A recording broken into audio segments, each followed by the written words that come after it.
Z niektórymi modelami po faceliftingu jest tak jak z żoną, która wraca od fryzjera i pyta Was, no niczego nie zauważyłeś? A Wy wtedy, czekaj, uszy przekułaś.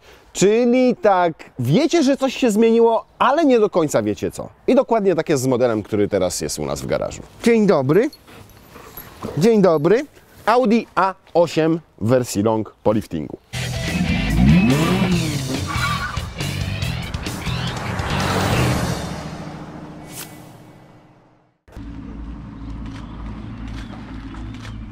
Silnika nie słyszycie, bo tutaj pracował akurat elektryczny, bo to wersja plug-in. Potem do tego tematu jeszcze wrócimy. Na razie zajmijmy się tym, co zmieniło się po tym liftingu. A zmieniło się całkiem niewiele. Troszkę poszerzono tutaj ten duży grill. Fakt to, że mamy tutaj dużo chromu, to zasługa pakietu, zgadliście. Chrom. To jest teraz bardziej pionowe i to ma inny kształt. Wtedy było takie, a teraz jest takie, czyli bardziej w pionie, mniej w poziomie. Jeżeli chodzi o sylwetkę boczną, to nic się nie zmieniło i po niczym go z boku nie jesteście w stanie odróżnić od wersji poliftowej. Reflektory, ich kształt też się nie zmienił. Listwa ta była już w poprzedniku, natomiast reflektory, te lampy tylne są OLEDowe, czyli organiczny LED to jest. Możecie sobie wybrać w salonie, jak się decydujecie na to auto, jeden z dwóch wzorów tych lamp tak naprawdę, czyli tego, co jest tam w środku. Zaraz Wam pokażę, jak wygląda to w tym wypadku. A w wersji S8 są trzy takie wzory. Święcą się. O, zobaczcie, i tutaj są takie małe znaczki Audi. O, i o tym właśnie wzorku mówię. To są dwa do wyboru w zwykłych A8 i trzy do wyboru w S8. W dodatku one się zmieniają. Teraz wrzucimy tryb Dynamic i zobaczymy, czy coś się zmieni. O! Co? Zmieniły się. No, i w Dynamicu wyglądają tak. W dodatku działają w ten sposób, że na przykład jak stoicie na skrzyżowaniu i zbliża się do Was samochód, to jak za blisko podjedzie, to one się jeszcze bardziej rozjaśnią po to, żeby ktoś zauważył, że jednak stoicie, jak jest 2 metry od Was. I to wstawiono w ramach faceliftingu. To jest zupełnie nowy projekt. Ta dolna część tutaj, ona wszystko zmieniła. Dzięki niej ten samochód prezentuje się dużo bardziej sportowo, dużo bardziej dynamicznie. Nabrał takiego charakteru. Tak, dzięki tej jednej listwie. Natomiast największa zmiana, naprawdę taka największa, jest z przodu i tam znowu musimy przejść. Zmienił się kształt reflektorów. Tutaj pojawił się taki ząb.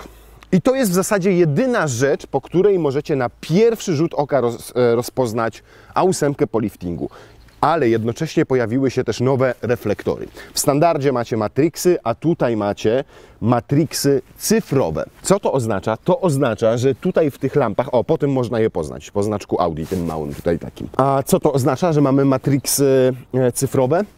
Że jedna lampa ma 1,3 miliona pikseli. 1 300 000 maleńkich zwierciadełek, które pracują niezależnie i pozwalają Wam wycinać bardzo dokładnie na przykład samochody jadące z naprzeciwka albo samochody, które jadą przed Wami.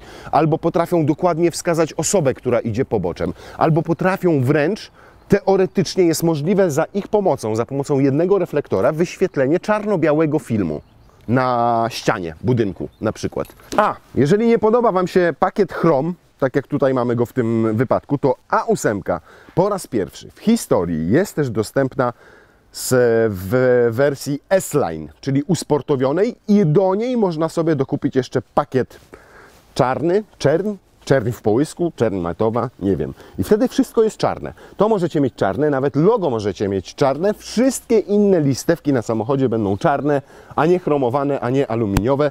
I wówczas jak weźmiecie sobie jeszcze czarny lakier do tego, no to pełna gangsterka czarnym poganiał. Mamy tu wersję long, a więc jak sama nazwa wskazuje, więcej samochodów w samochodzie. Jest dłuższa od zwykłej A8 o 13 cm, co oznacza, że ma dokładnie 5 metrów i 32 cm. Rozstaw osi też się wydłużył o 13 cm i teraz to równe 3 metry 13 cm. Natomiast całe auto jest dosyć lekkie, bo waży tylko 2 tony, a to efekt tego, że od początku A8, jak wiecie, buduje się z aluminium. Ale o ile pierwsza A8 była zbudowana niemal w 100% z aluminium, czyli wszystkie elementy zewnętrzne i cała konstrukcja kabiny były zrobione z aluminium, to tutaj tego aluminium jest już 58%, a nie 100%. I na przykład całą kabinę pasażerską wykonano ze specjalnych stopów metali formowanych na gorąco. I zobaczcie. Magnesik normalnie się trzyma, bo to już jest stal. Dlaczego to zrobiono? Ano zrobiono to ze względów bezpieczeństwa. Aluminiowe są, te zewnętrzne elementy. Jest ich 58%. Natomiast, żeby też troszkę ograniczyć tę masę, no to wstawiono na przykład, tutaj jest taka specjalna płyta polimerowa wzmocniona włóknem węglowym po to, żeby to było lekkie, po to, żeby było wytrzymałe i jeszcze po to, żeby nadać dodatkowej sztywności nadwoziu. Tutaj mocowania amortyzatorów pod spodem są magnezowe i to wszystko trzeba było połączyć. Trzeba było połączyć stal z aluminium, z magnezem, z polimerami, z włóknem węglowym. Nie da się tego zrobić tradycyjną metodą spawów, w związku z czym to klejono głównie. Skłamałem trochę, jeżeli chodzi o masę tego samochodu, ponieważ 2 tony to waży taka wersja TFSI albo TDI, a tutaj mamy, jak wspomnieliśmy, pchewa. I ten pchew jest aż o 360 kg cięższy od wersji benzynowej V6 czy z dieslem. A to efekt tego, że oprócz silnika 3.0 TFSI, który jest podstawą w tym wypadku, tego, mamy tutaj jeszcze 2 silniki elektryczne, jeden z przodu, drugi z tyłu i jeszcze oprócz tego mamy dużą baterię, bo ma 14,1 kWh pojemności tam pod bagażnikiem. Łączna moc systemowa tej całej elektryki i tego silnika V6 TFSI to 462 konie, a moment obrotowy to 700. I zobaczcie, jak tu wszystko musieli to powzmacniać, nawet tu są rozpórki, tu są gdzieś te kielichy magnezowe, nawet widać, zobaczcie, że to jest zupełnie inny materiał. Ta bateria niestety ograniczyła nam bagażnik. Tego bagażnika tutaj jest aż 115 litrów mniej niż w zwykłej A8, czyli dokładnie 390 litrów. To raczej taki poziom kompaktów, a nie limuzyny, która ma 5 metrów i 30 centymetrów. No ale zobaczymy, czy da się to załadować. Patrzcie. Mamy podnóżek. Wiecie, do czego to służy, nie? Jak jedziecie A8 do kościoła, to sobie bierzecie to i nie musicie sobie kolan brudzić. A tak serio, słuchajcie, to zobaczcie, rozkłada się, to się robi tak i możecie go sobie regulować w 2 pozycjach, i to jest po to, żebyście mogli sobie tutaj go położyć, bo to w końcu wersja long, i żeby wam nóżki odpoczywały. Urus, odejdź! Zrobię ci więcej miejsca. Pierwsze auto, w którym można jeździć, zobaczcie, z pieskiem, za przeproszeniem, między nogami, nie musi jeździć w bagażniku. Wysiadka. Tu są kabelki do ładowania, a skoro przy kabelkach jesteśmy, to maksymalna moc ładowarki pokładowej to 7,4 kWh, co oznacza, że w domu ze zwykłego takiego gniazdka naładujecie to auto w jakieś 6, 7, może 8 godzin. Natomiast jeżeli podepniecie się pod siłę, to jesteście w stanie to zrobić we 2 godziny. I tak samo z szybkiej ładowarki. I tu zobaczcie, już go ogranicza nadkole, więc to nie jest tak, że ta walizka dojdzie tutaj z boku. Chyba że ją tak przesuniecie. To wtedy tak. Druga wejdzie? Jak nie wejdzie? Jak wejdzie? Nie zamknie się? Nie zamknie się. No mało praktycznie z tym bagażnikiem. Takie lekkie torby, lepiej szmaciane. To teraz to, co w longu jest najpiękniejsze, czyli dodatkowe miejsce na tylnym fotelu. I teraz patrzajta, co my tutaj mamy. Mamy tu, ja mam, fotel relaksacyjny, tak to się nazywa. I wystarczy, że sobie, tutaj pstryknę ten przycisk i zobaczcie, co dzieje się z przednim fotelem. Składa się zagłówek, maksymalnie przesuwa się do przodu w tym momencie. Ten tutaj przede mną. I zobaczcie, jak daleko. Zobaczcie, co tam się rozkłada.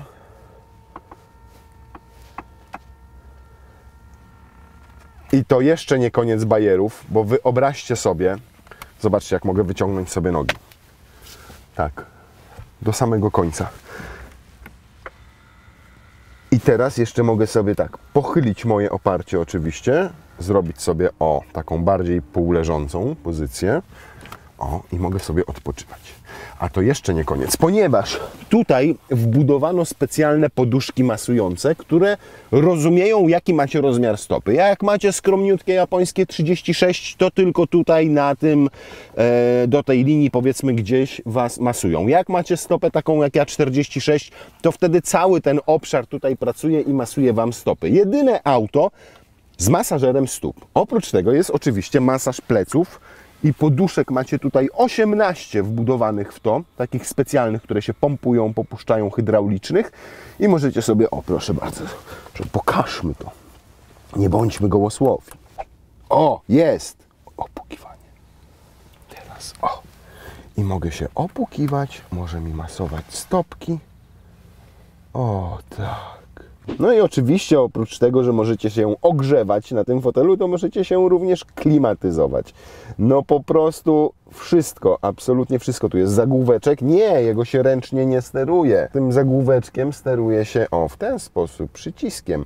Nawet ma, słuchajcie, tę górną część tylko oparcia sterowaną. O, i tylko ona się lekko pochyla, żebyście dobrze mieli łopatki podparte. Co ciekawe, to w wersji przed liftem ten panel się wyjmowało i można było sobie w ten sposób tym sterować, a tutaj zrobili już zabudowany.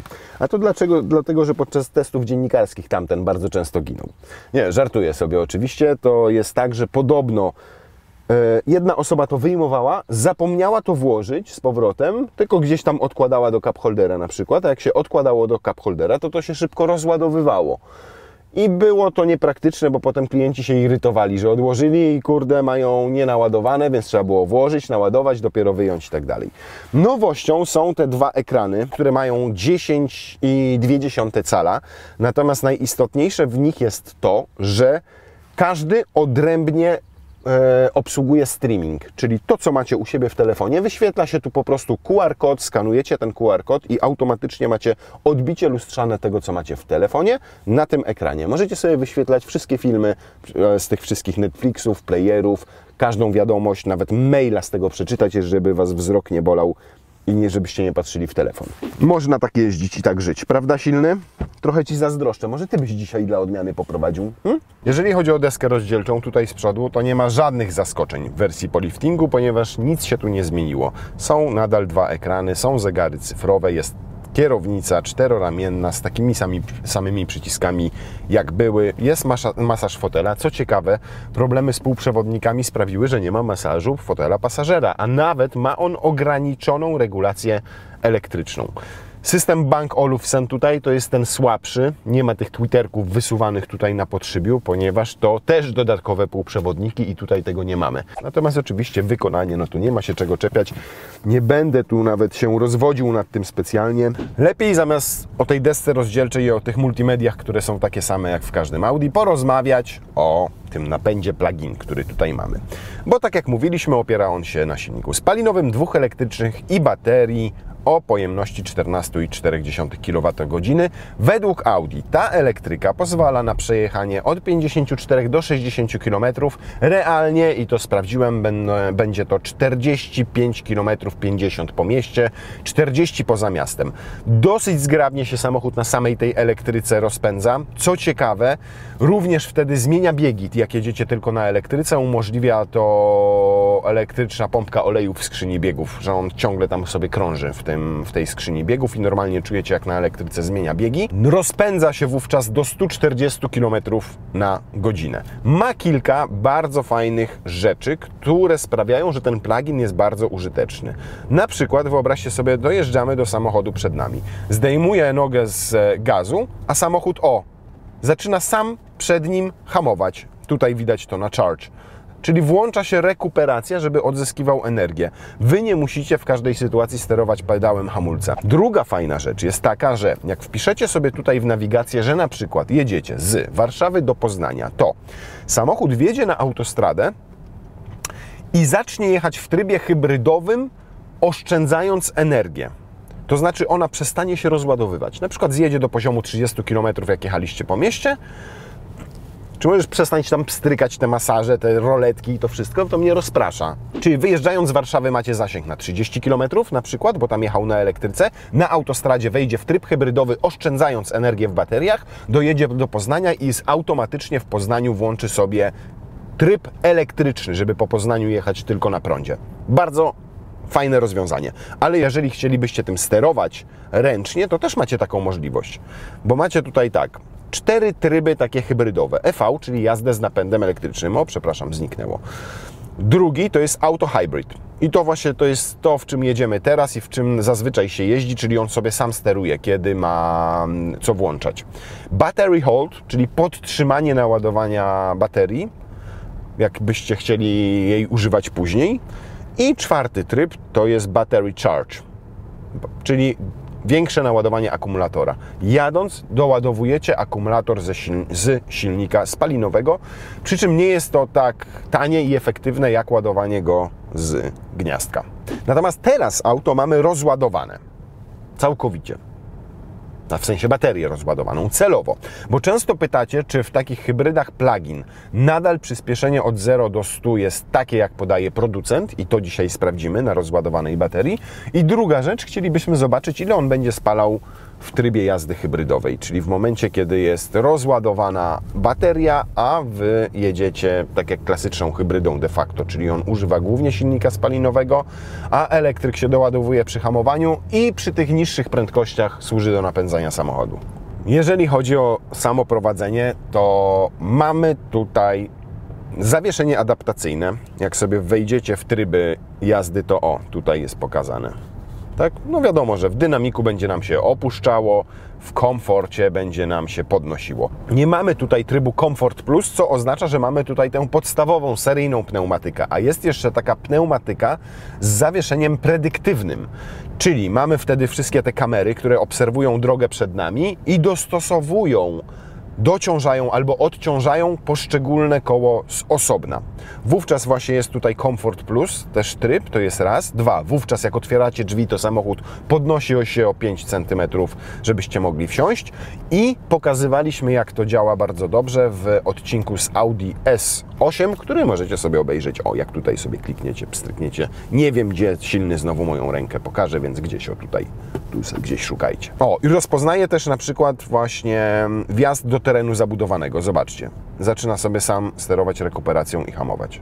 A za chwilę będziemy mieli rondo i ciekawe, czy ma to rondo też już w swojej nawigacji tej wbudowanej.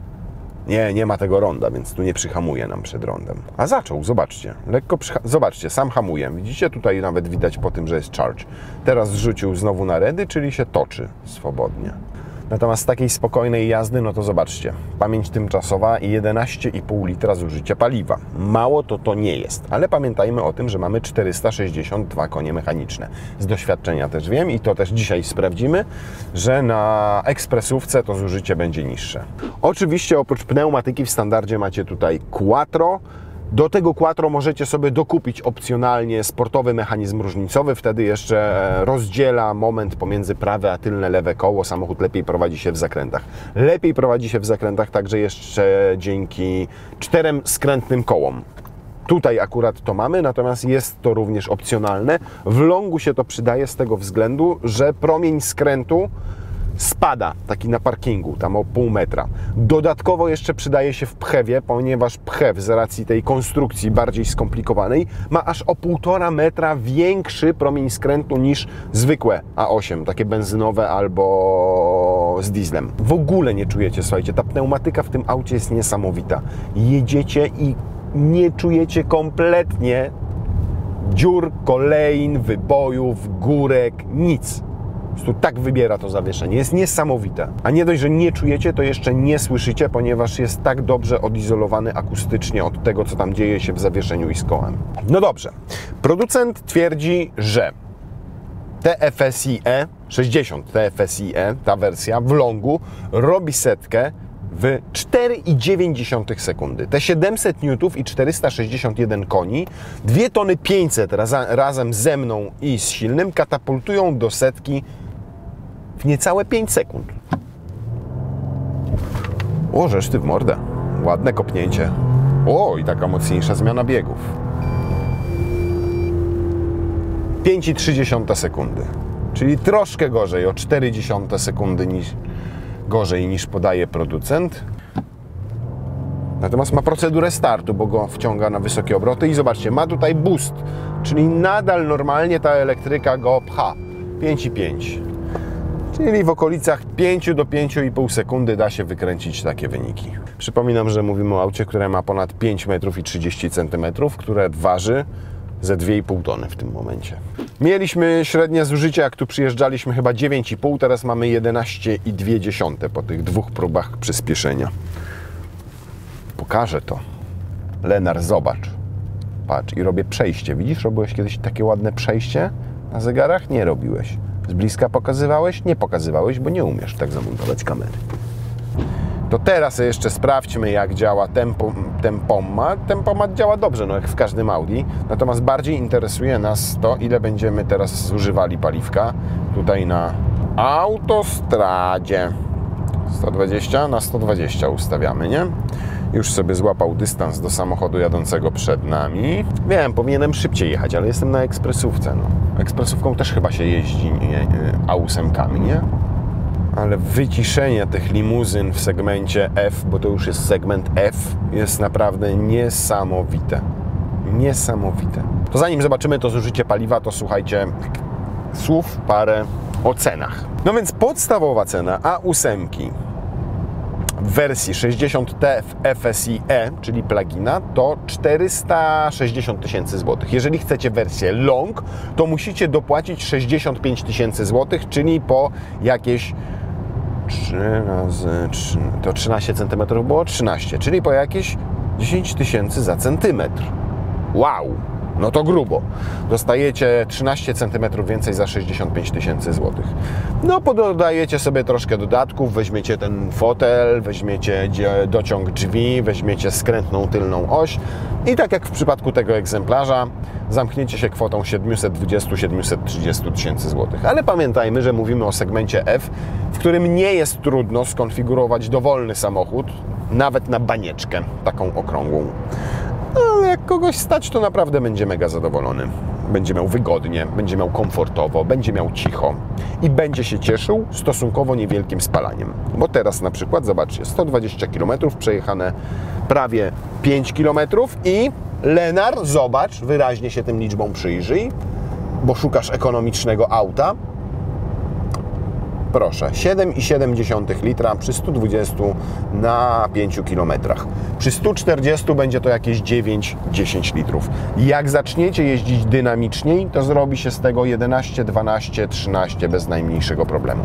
Jeżeli chodzi o samą pracę tego układu hybrydowego, to wierzcie mi, kompletnie nie będziecie czuli, że coś tu się zmieniło względem takiej spalinowej wersji. W ogóle nie wiadomo, kiedy się włącza ten spalinowy silnik, a kiedy auto jedzie na elektryce. Nie czujecie tego, bo nawet tak dobrze jest wygłuszona komora silnika. Dopiero jak dodacie więcej gazu, no to zaczyna być słychać motor z przodu. Natomiast przechodzenie między elektryką a spalinowym jest bardzo płynne, to jedna rzecz. Nie jest to mchew, tylko to jest pełna hybryda, w związku z czym nie ma tutaj tego laga na dole, tylko dodajecie gazu i od razu macie ten moment z dużego silnika elektrycznego, więc samochód zaczyna płynnie, fajnie przyspieszać. Żadnych uwag nie mam. Skrzynia, ten Tiptronic 8-biegowy też sobie super radzi. Jeżeli kupujecie takie auto z myślą o tym, żeby podróżować nim z domu do pracy, i macie tam, nie wiem, 15 km i wozi was szofer, a wy siedzicie sobie w tym czasie wygodnie tam i w korkach i nie trujecie ludzi dookoła siebie, jedziecie cicho, to super jest ten plugin, naprawdę, bo na co dzień w ogóle nie zużywacie prawie paliwa, tylko jeździcie sobie tutaj na tej sprawnej elektryce, a ona jest wystarczająco sprawna, bo 0-100 robi w około 15 sekund, do miasta wystarczy. Natomiast jeżeli zamierzacie podróżować na dłuższych dystansach, czyli jechać z Warszawy do Poznania, do Katowic, do Krakowa, czy gdziekolwiek indziej, to lepszym rozwiązaniem będzie diesel 50 TDI, który ma prawie 300 koni, jest wystarczająco dynamiczny, więcej mu nie potrzeba, wierzcie mi, natomiast będzie jeszcze mniej palił, przede wszystkim ma większy bak, bo 82 litra, a tu mamy tylko 65, więc zapewni Wam nawet 1000 km zasięgu i będzie tańszy w zakupie. Dziękuję, do widzenia.